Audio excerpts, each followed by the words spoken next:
I'm going to be doing a year in the life of SEFs, so don't panic. It's not going to take 1 year to get through.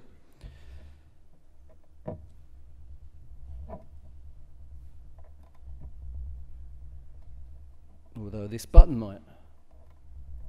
Perfect. Year in the life of SEF.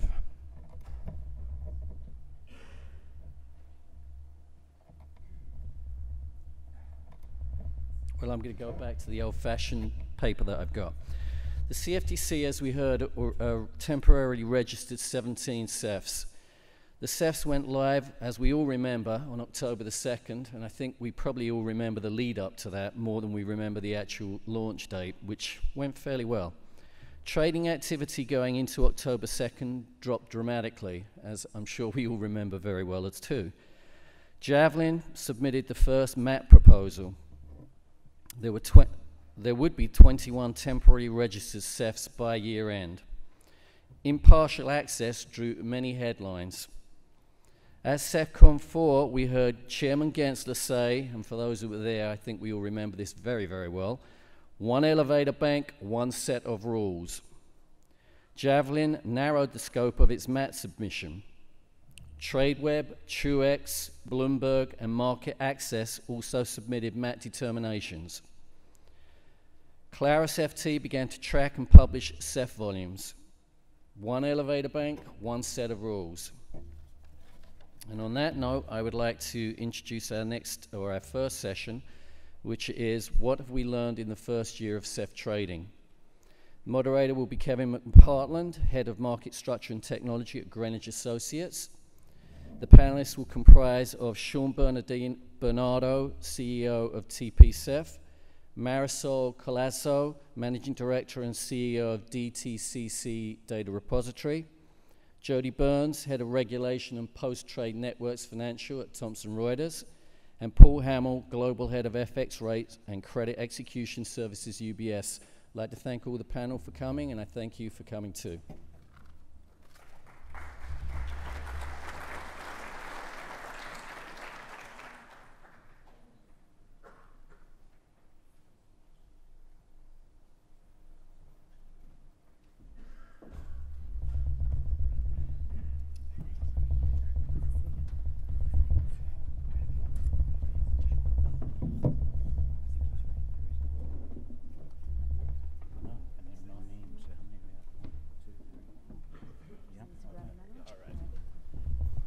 Good morning, everybody.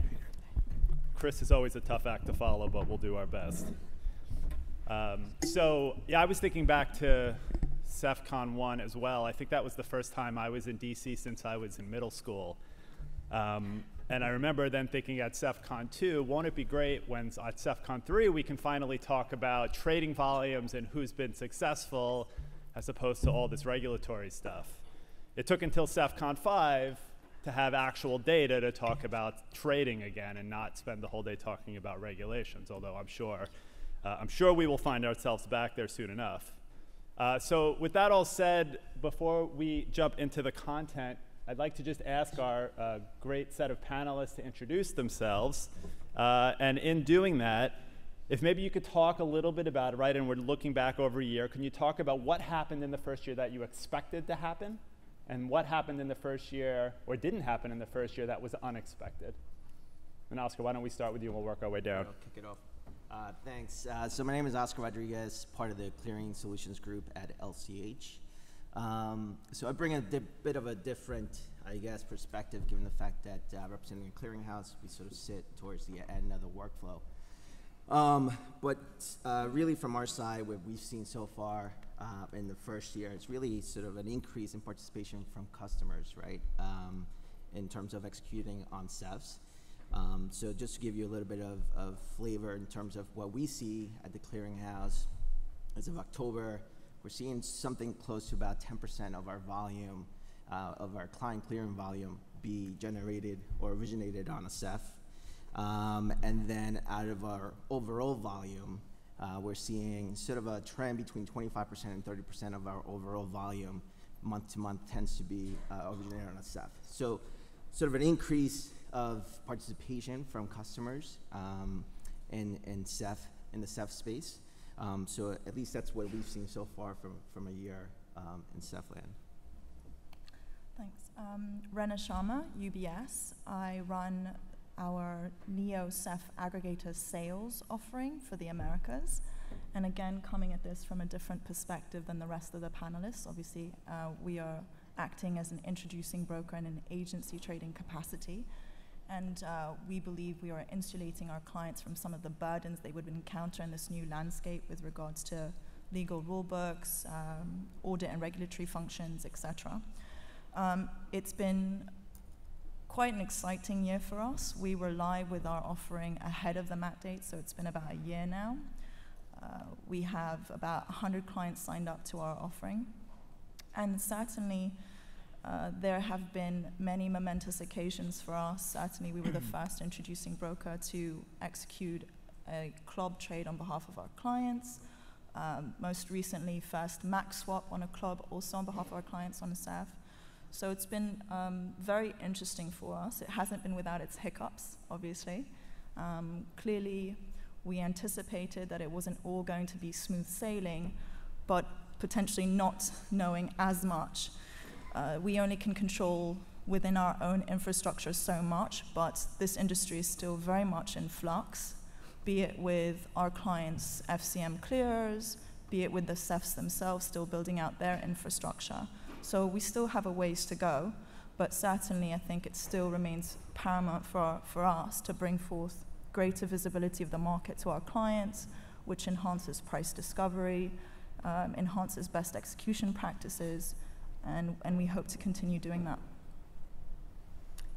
I'm Sean Bernardo from Teleprebon SEF.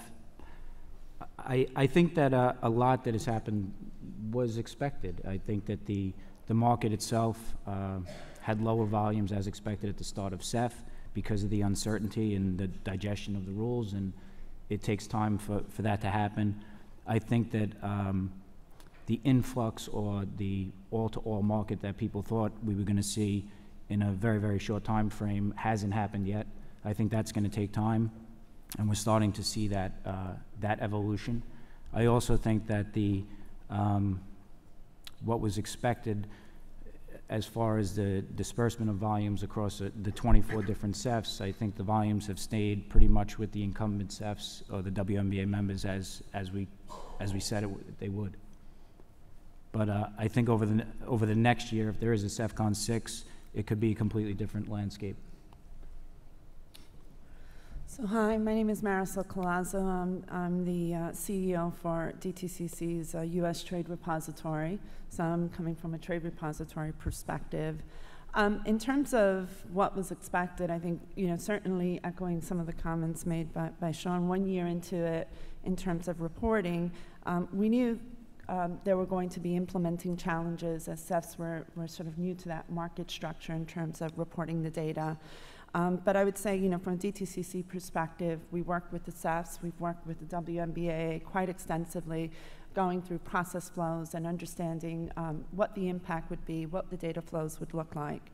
The result of that was we onboarded 22 SEFs, and we have approximately 20 that are actively providing data to us, all within varying degrees.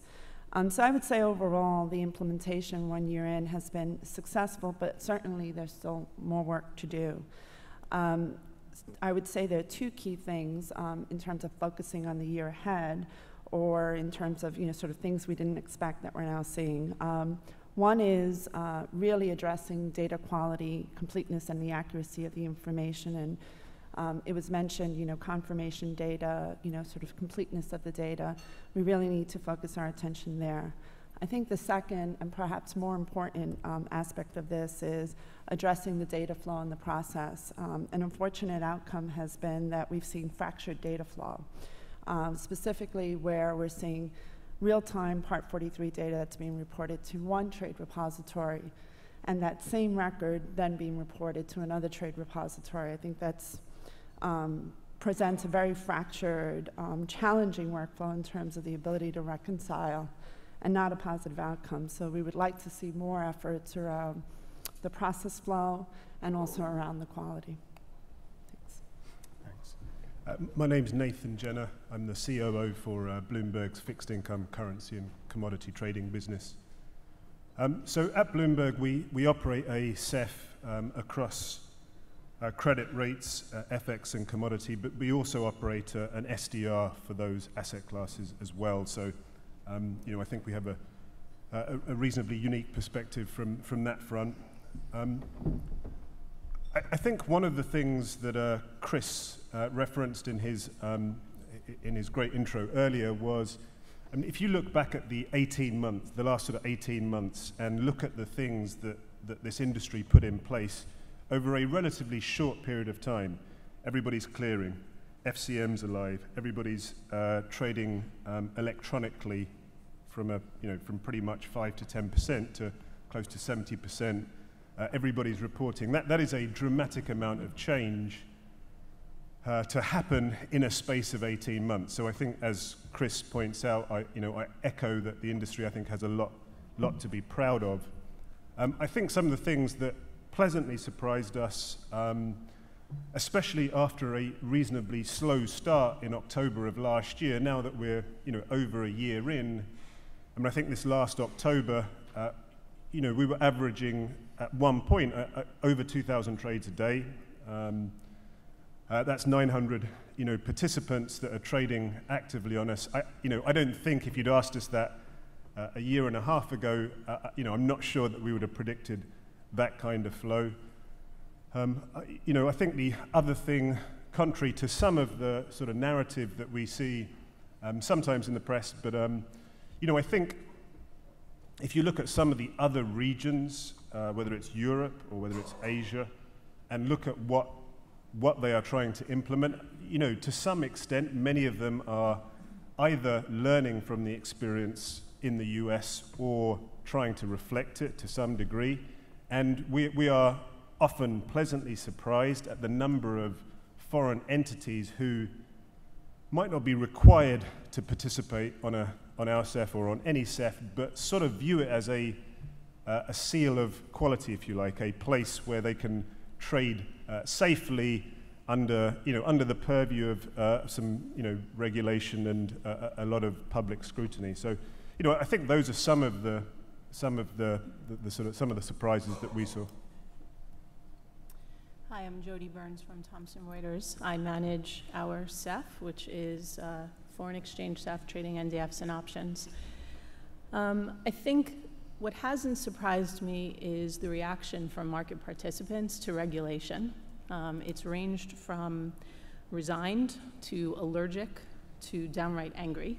And that wasn't a surprise. That happens in every major regulation that's hit any capital market. The immediate response is, this is awful.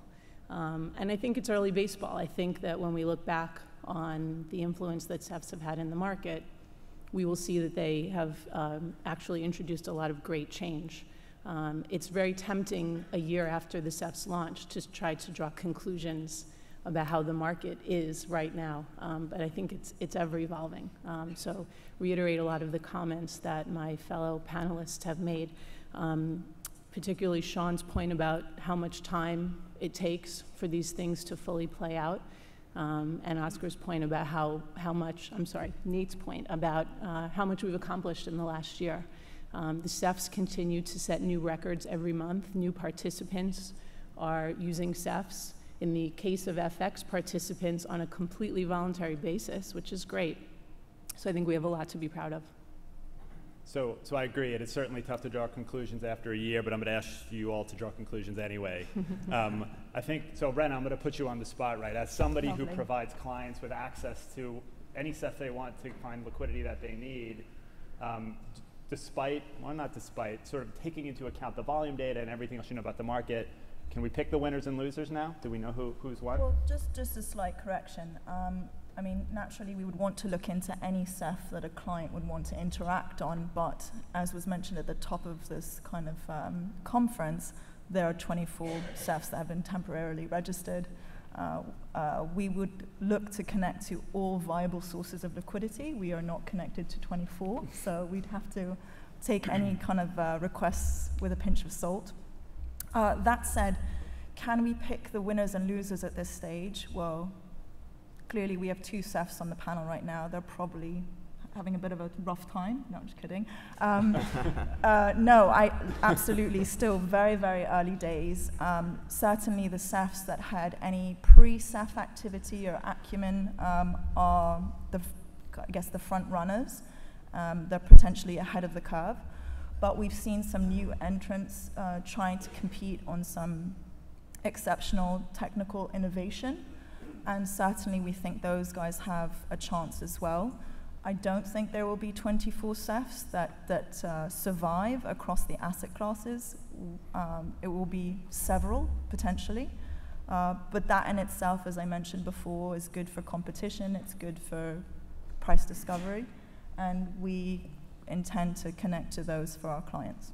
Sean, I want to pick up on the, can we survive with 24 question? I mean, there's 5 WMBAA members, even just within this group, right? So can you talk a little bit about, what is the number? How many will last? How does it break down by asset class? What's your thoughts?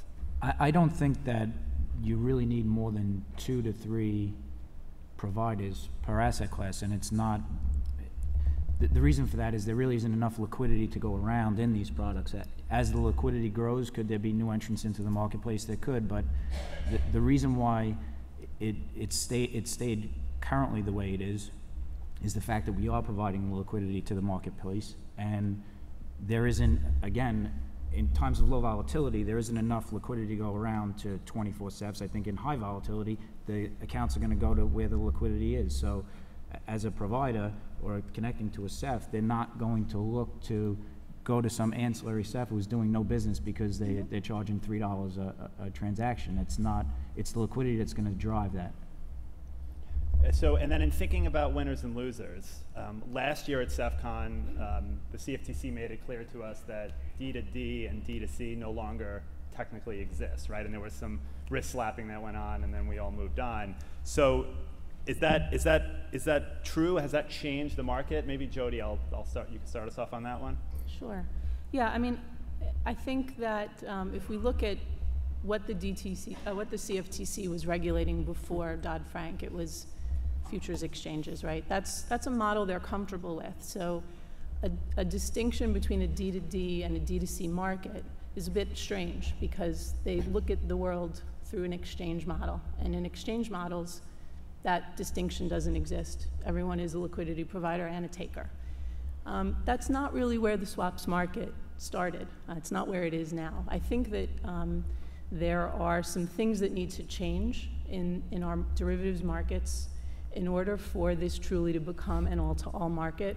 One is further removal of credit and settlement as a reason to not be able to trade with natural counterparties. So as more and more of our products are centrally cleared, that becomes less and less of a problem.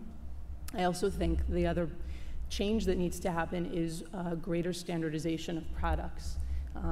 There's a lot of, especially if you look at the number of broken dates, non-standard dates that are traded on our various venues.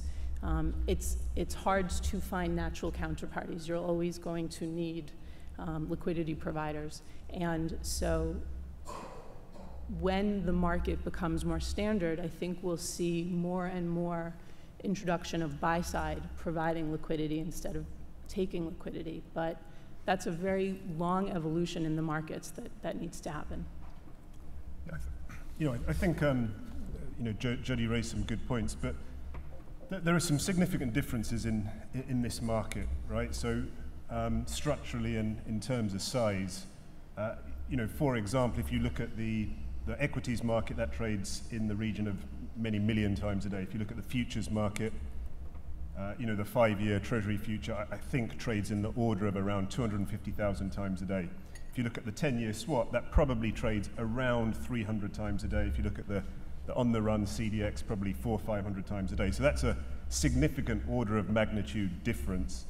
I think the other thing, when you talk about a separate interdealer market and a client market, is, from what many of our clients tell us, and you remember Bloomberg is predominantly sort of, most of the flow we see is dealer to client, that most of the clients tell us that they actually get arguably better pricing by virtue of showing who they are to one of their liquidity provider partners.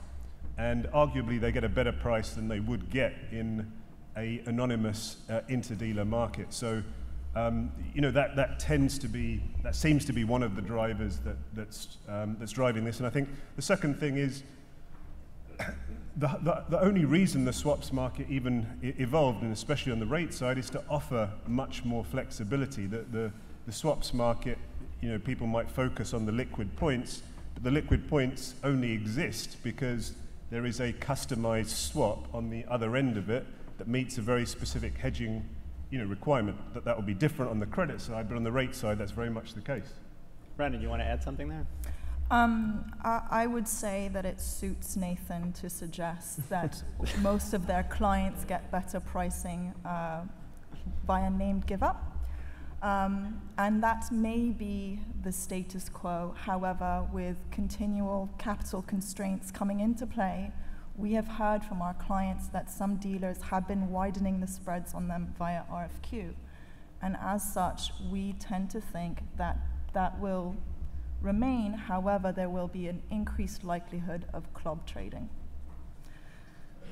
Marisol, as the keeper of the data, do you have any insights into some of these behaviors and how much of the market is truly fully electronic, or all-to-all for that matter?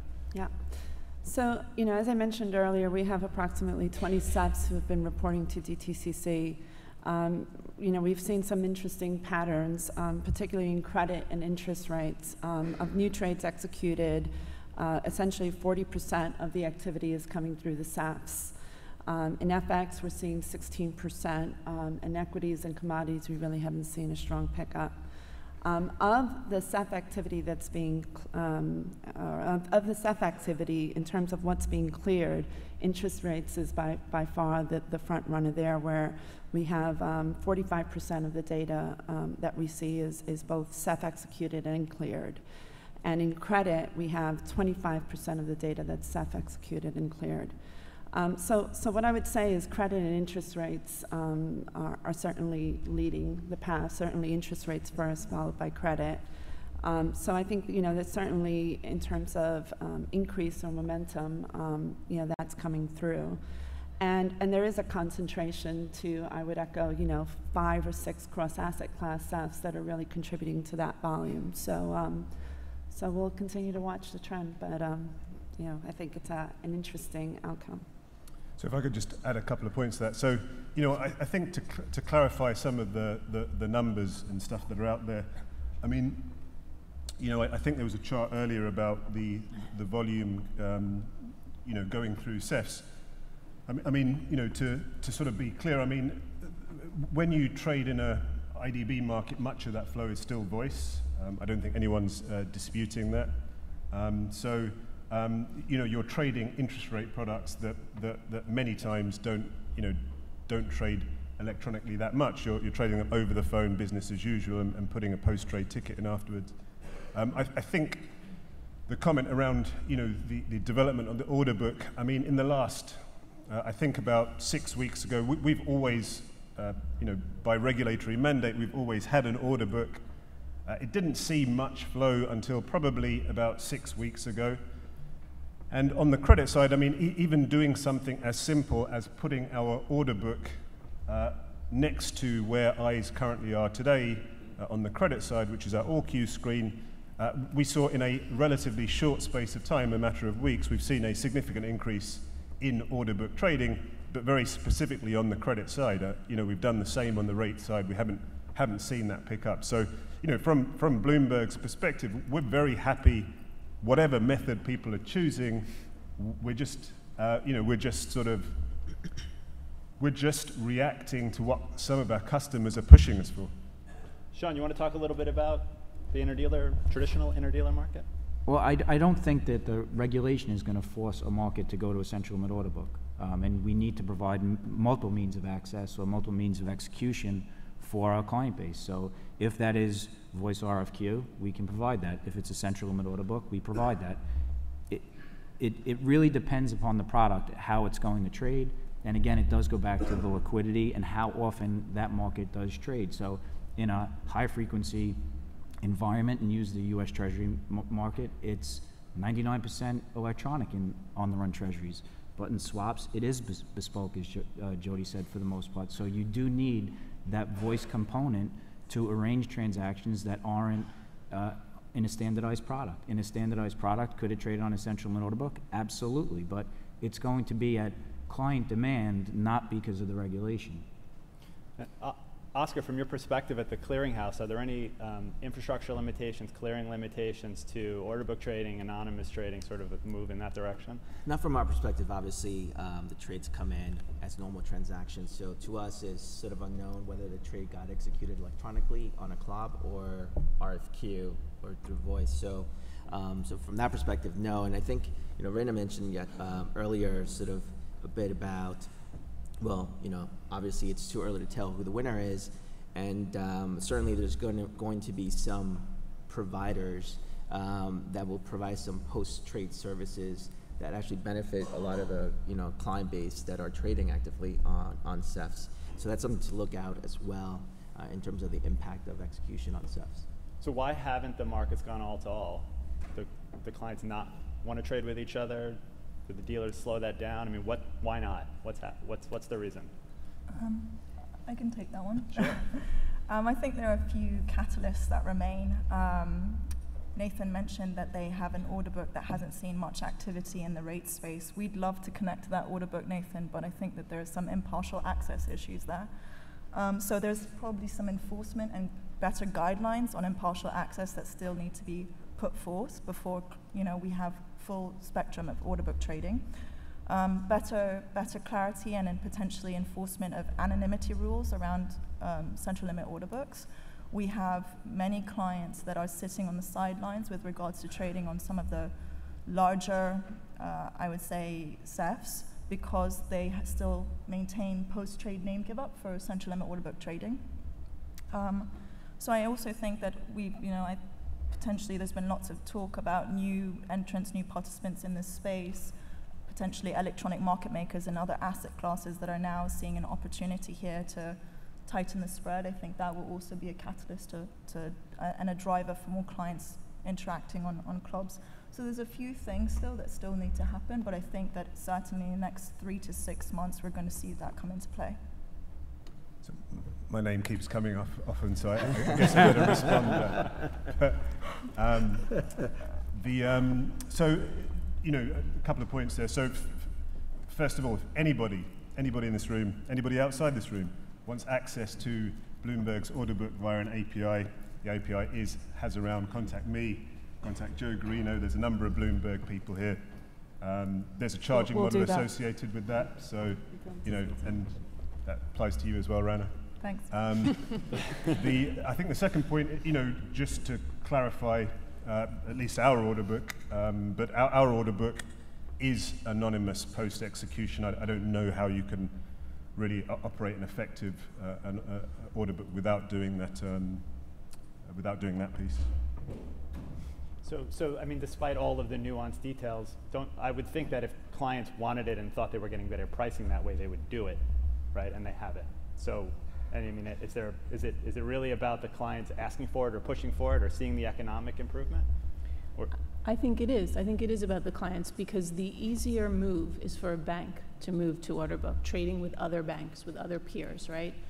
The harder bit is getting clients to use the order book, and they haven't. They haven't expressed interest. Like Nate, as a SEF, I have to have an order book. That's a regulatory mandate. We don't have buy-side interest in the order book. They strongly vote with their feet. They like the RFQ.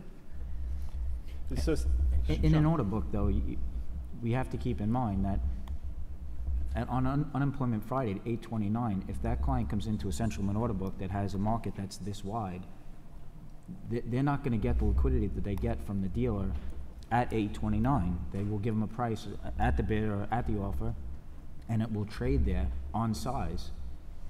If there's no liquidity in the central limit order book at that time, well, there's no liquidity, so they're not going to be able to fill their order.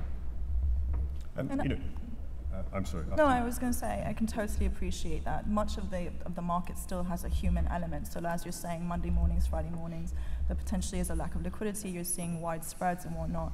But, you know, on occasion, we have had very enthusiastic, aggressive streamers come in. Historically, we see quarter bit wide spreads, sometimes eighth bit wide, cross markets. Some of the volumes have been lackluster, so maybe some of those streamers have felt that they haven't been rewarded for tightening those spreads. But I definitely think that it's a trend that we're going to continue seeing. And I'm not suggesting that the voice or RFQ model is going to go away. Naturally, that's very, very useful for, as you say, some of the more bespoke, potentially swaps. But where you're looking at particular points on the curve where it's especially liquid or standardized, then it makes sense to trade on club. And to my point earlier, there are certain factors like the anonymity thing pre and post that will assist in that regard. So, you know, we're talking sort of very, we're talking sort of general principles here, but let's talk real numbers, right? Let's talk real facts. So, as I sort of referenced earlier, in October, we were averaging over 2,000 trades a day on SF. Let's just conservatively assume that around about 1,000 of those at least were credit derivatives, right? I think people are talking about credit derivatives more with the order book. Over 90% of those traded RFQ. We were probably seeing in the region of 30 to 50 a day on the order book. Now, every single one of our 900 participants that have access to SF, I guarantee you, every single one of those had the order book up. Every single one of those has a method to put or take prices from that order book, yet over 90% of that flow happened RFQ.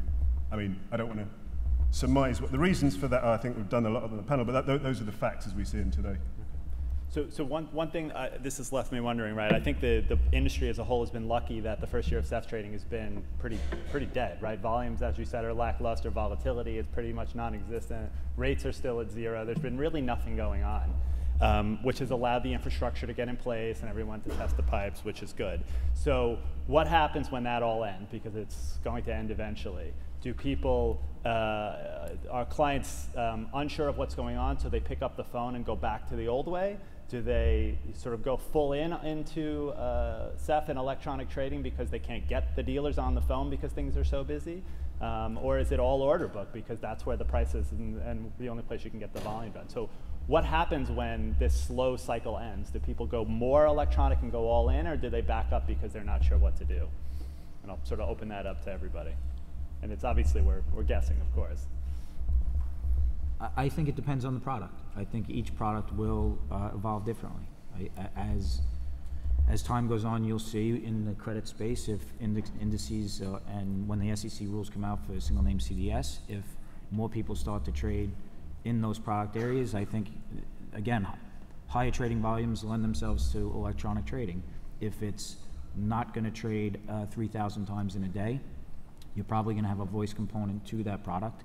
And I think each product will be specific. I think some of what we wait on is the cross-border regulation to see if we continue to bifurcate certain markets like the NDF market, but each product will be different and they all will not evolve at the same time. Did the busy week a few weeks ago give us any indication?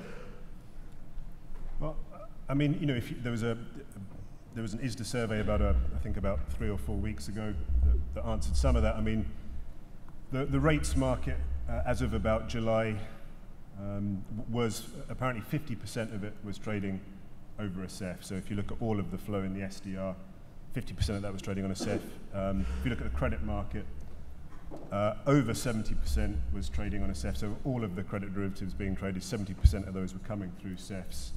And you know, if you start looking beyond that, I mean, on the credit side, all of the liquidity is concentrated on 3 or 4 instruments. Over 90% of it comes from 3 or 4 instruments. So once you start moving beyond that 70% on the credit side, you're starting to get to instruments that don't trade that frequently.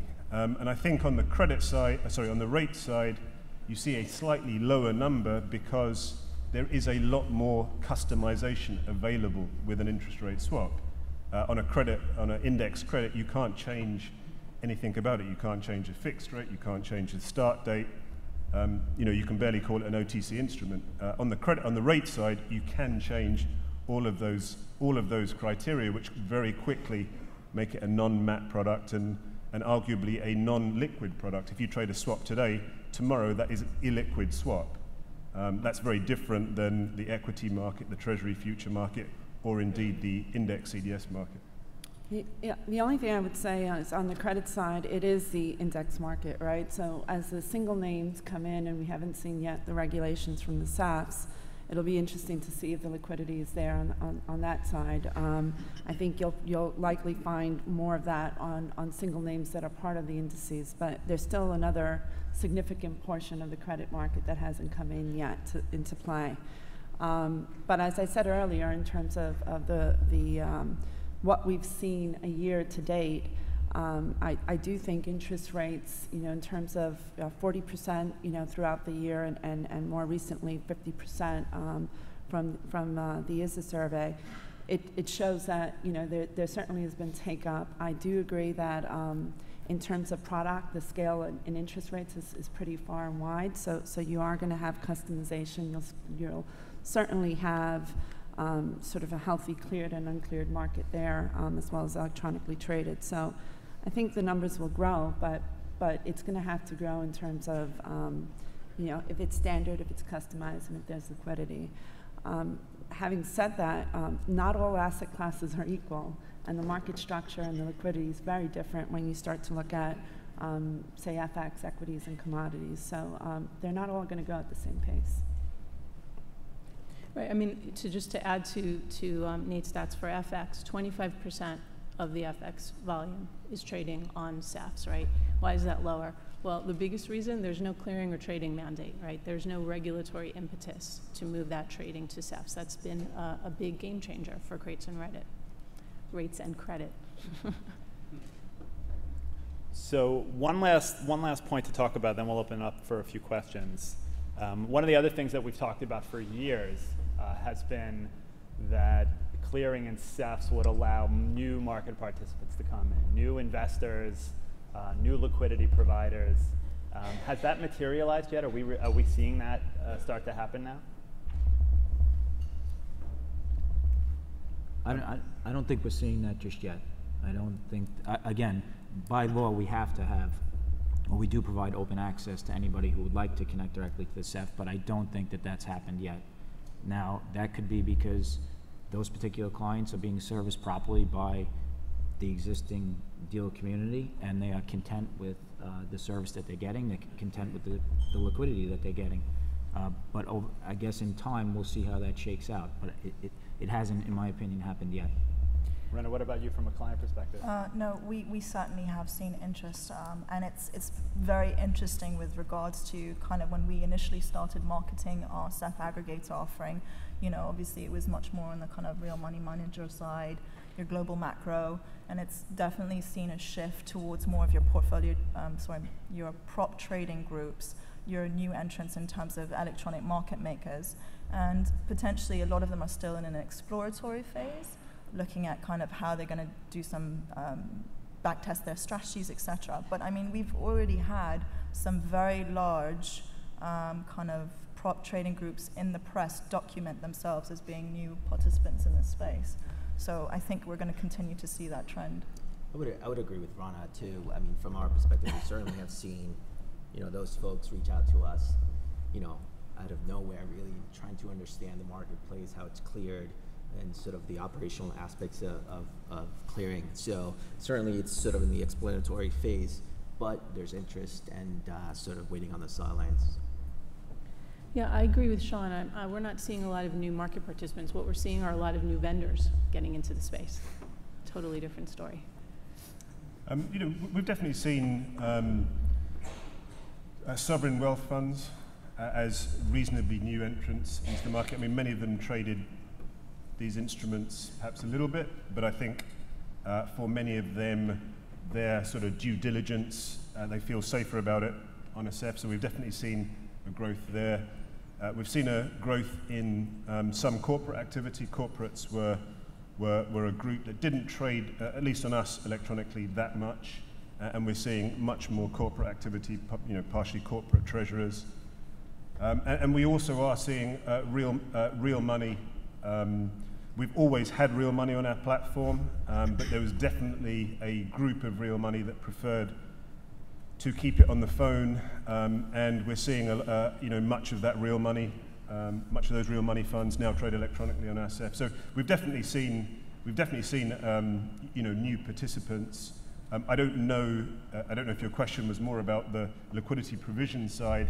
I don't know that we've seen a wealth of new entrants that are looking to make markets, but we've definitely seen new participants. Yeah, no, I think it's both sides, absolutely, right? We expected to get, are there hedge funds that always wanted to trade swaps that couldn't, and now they can, and it seems like we're starting to see that. And the other portion, I think, goes back to the fact that nobody has the resource currently to connect to 24 SEFs or 22 SEFs. So I think as time goes on and we see who the clear winners are, you will see them start to come in a little bit more frequently. I think Brandon would agree with you on that. I would absolutely agree on that. And some of these players potentially may choose eventually to connect directly, but that's maybe why we're seeing more interest at some of the other panelists here, is because so much is still in flux. So why not outsource that decision about what SEF to connect to via coming through an aggregator? So that's the kind of view that we have today. You could start connecting to Tullet now. Good. It's already in the pipeline. So. I'll make a point on that note. We get asked that question a lot from, on panels, but also, our buy-side participants speak to us a lot on this subject as well.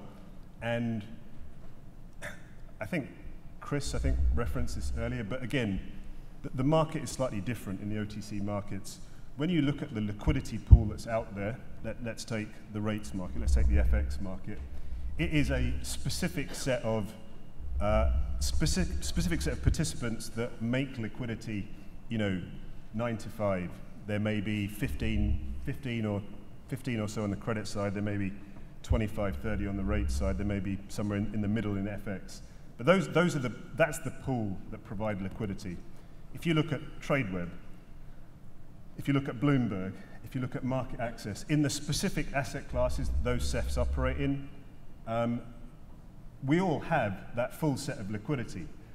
The liquidity that at least Bloomberg has is full in every asset class. So by aggregating Bloomberg and TradeWeb on the rate side, it's not clear what you get. You get the same pool of liquidity, you just get it twice. If you aggregate Bloomberg at market access, it's not clear what new liquidity you get. This is very unlike a exchange, right? You have ICE or CME with different futures products. Here we're talking about the same instrument, the same liquidity providers. I don't know what aggregation gets you. Thank you for clarifying that there's no difference between Bloomberg and TradeWeb and market access. I would say I would totally echo your point. There are SEFs that will specialize in particular products, and that's where they will innovate and see competition. I've got to clarify that. So the point I made was there's no liquidity. The liquidity difference is the same, right? These days, if you are a professional SEF, you have to have liquidity to come to the table. If you don't have that, you're not going to be a viable offering. But that's what you just need to come to the table. How do you differentiate yourself, right? I think you do a number of different things, right? You have to make the workflow seamless for your customers. Customers want a seamless workflow from price discovery through execution to clearing. We at Bloomberg pride ourselves on that. I think the second thing you have to do is you have to offer price discovery tools that allow you to answer questions. So we at Bloomberg, we're very proud of the fact that we can integrate pre-trade analytics along with post-trade analytics. So you can, for example, analyze the cost of capital, the cost of doing margin at one CCP versus another before you do that execution. Then once you've done the execution, you can analyze the impact of margin on your portfolio as a whole. That's the other thing, price discovery pre and post. Yeah, sorry. And the last point I want to make is that the other thing, you have to have seamless STP as well. So one of the things that we've seen develop over the last year is we're connected directly to every CCP that's out there, and the flow that we've seen that use that direct connectivity has grown dramatically over the last year. So I think you need to have those three components: liquidity, tools for price discovery, and seamless STP, and that's how we've differentiated ourselves. I would agree with Nate and reiterate that we're not competing on the liquidity pools. What we're competing on are all of the bells and whistles we offer. So in addition to the three that Nate has cited, there's also tools for the dealer to make it easier for them to price clients on the platform, better information about client behavior, best execution tools, customer service, and lastly, I think something that gets overlooked a lot, regulatory expertise. All of us in the room are feeling our way through these rules that are all new to us, and we're all reading the same rules and coming up with very different interpretations of those rules. The SEFs are competing by providing regulatory expertise both to their buy side and their sell side. Great.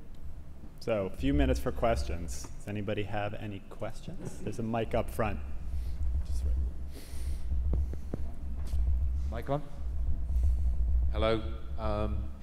I heard a couple of comments were talking about standardization and probably the reason why certain rates products are not getting onto a central limit order book.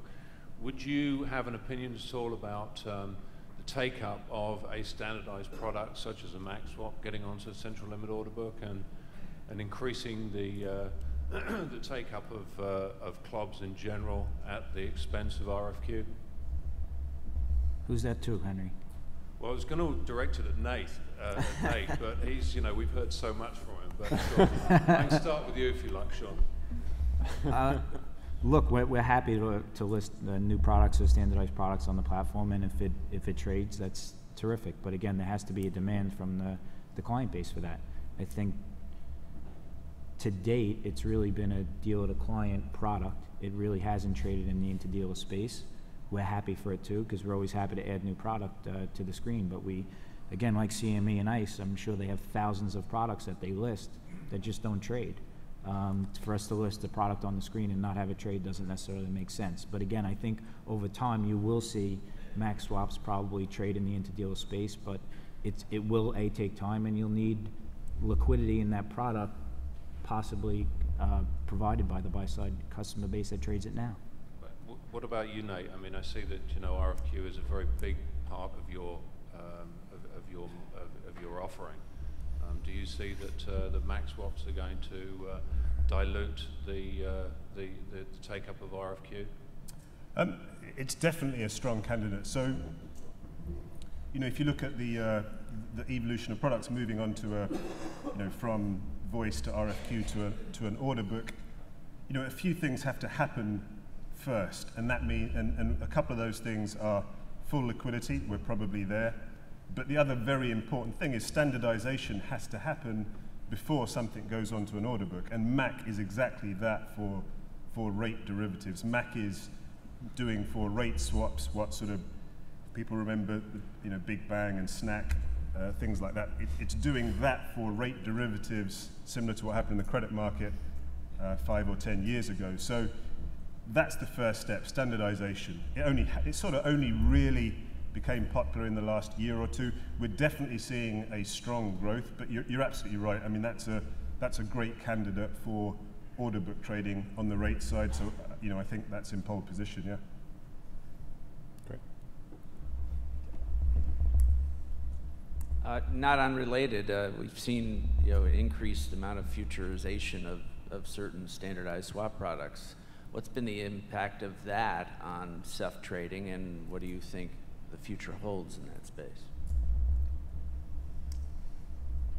Anyone can answer. Oscar, you want to talk about futures?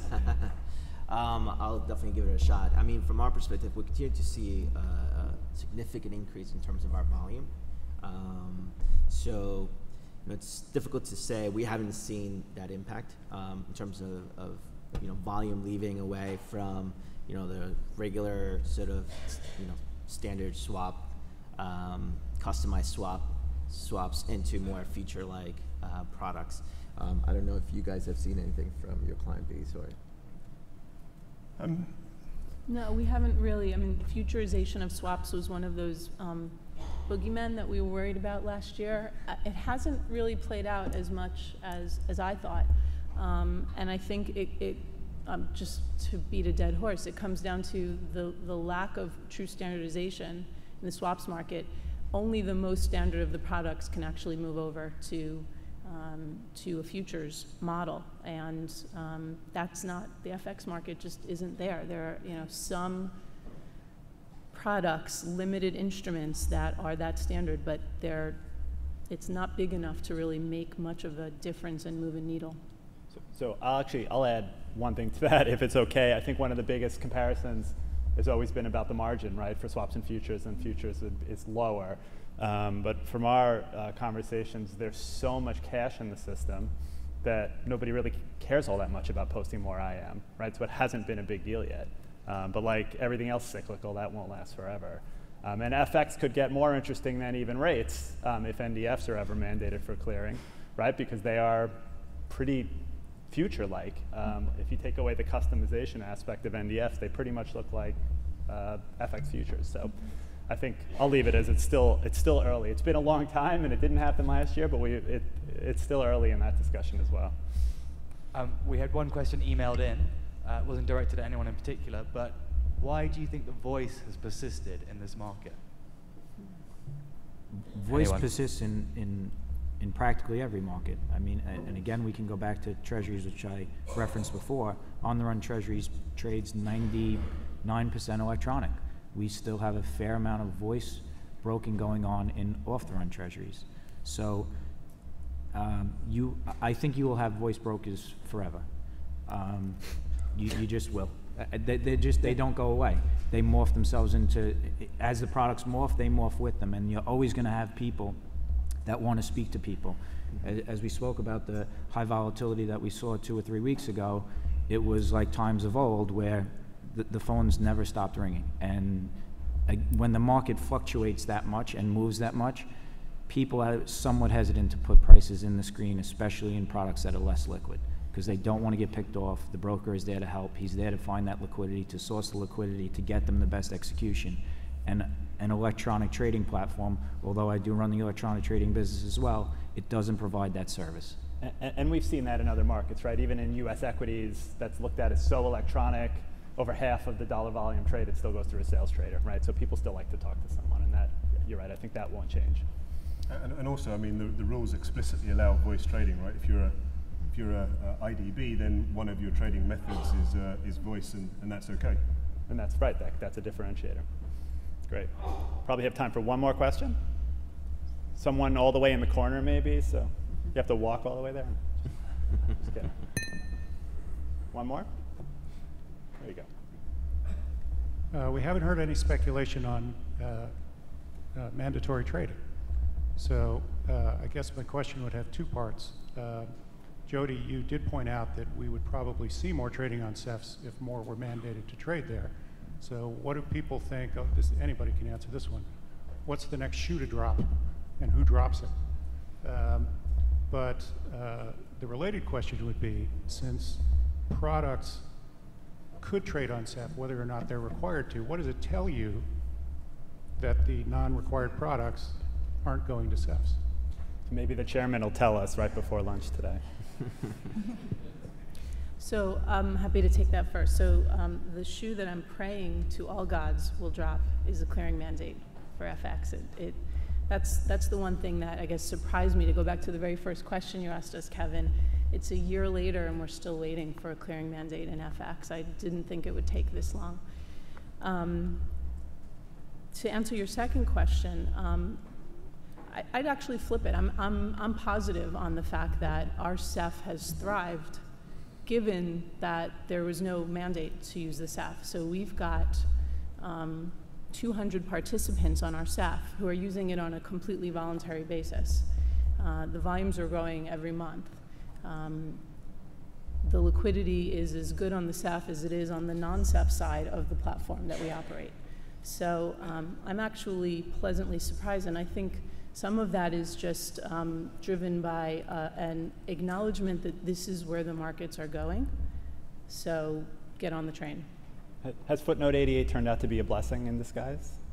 Sorry? No. Has footnote 88, no?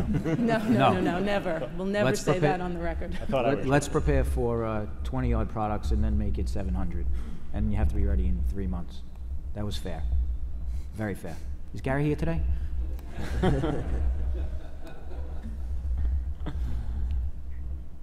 Great. Take one more question, and then I'll ask one more question, and then we'll wrap up. Yeah.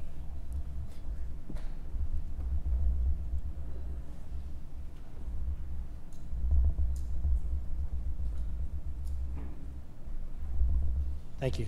Rana, could you tell me what the volume on your platform is by month? With pleasure, offline. Well, Nathan, why don't you tell me your volume in the month of October on your platform? We traded let me just do the maths in my head. We traded roughly somewhere in the region of 2.3 trillion. Rana, is your platform remotely close to that? Beg your pardon, can you say that again? Rana, is your volume on your platform? Rana. Is your okay. volume close to that?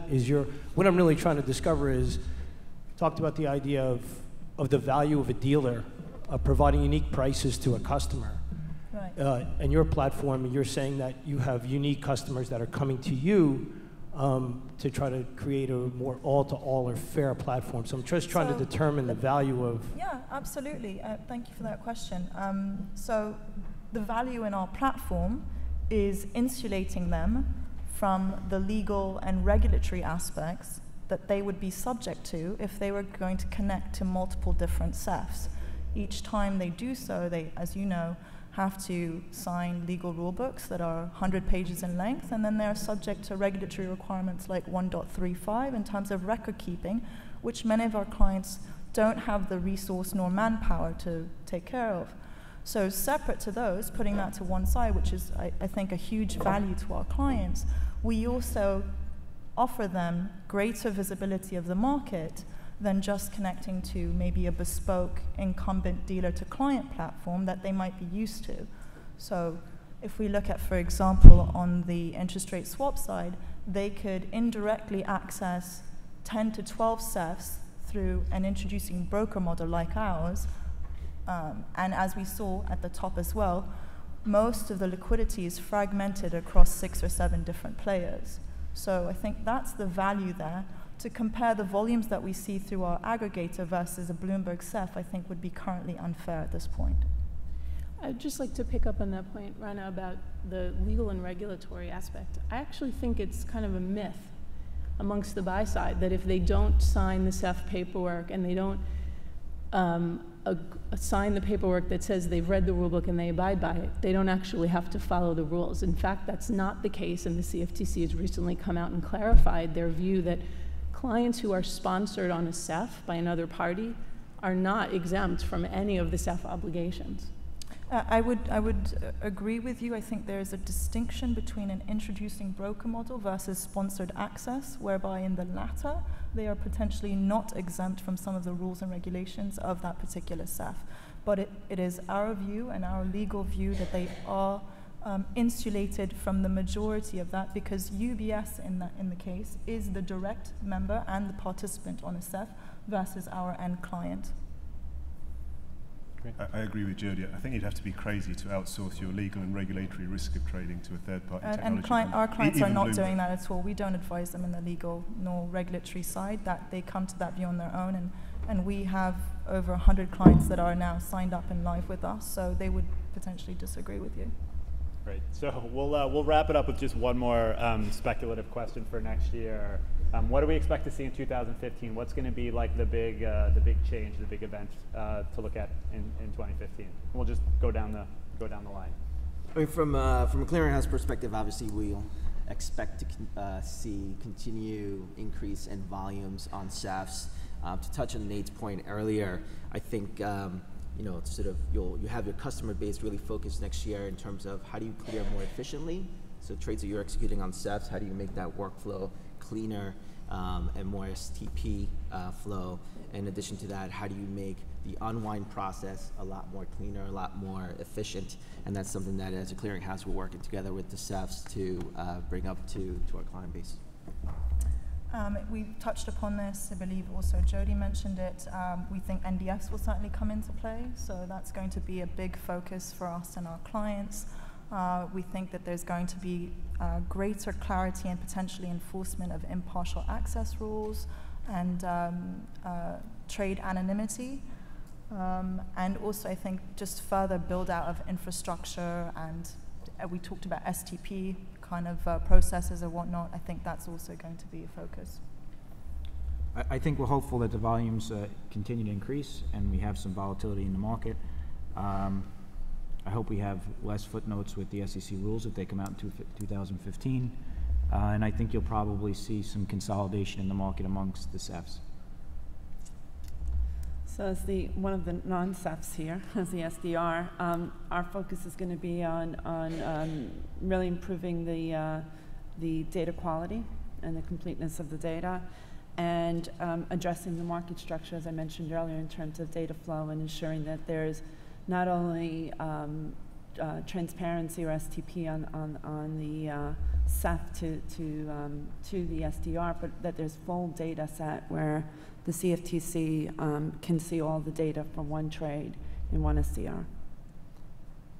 I think here in the US, you're going to see most likely some MAT determinations and rulemaking around FX. So NDFs, that's probably the asset class that will go next. I think if you spread your sort of purview globally, you're going to see some of the ripple effect of SEF move to other continents. So in Asia, Japan already will be going live with their version of SEF at the late 2015. You have in Europe MTF and OTF. So I think you're going to start to see some focus spread to Europe and Asia and some other regimes that will be implementing some of these G20 commitments as well.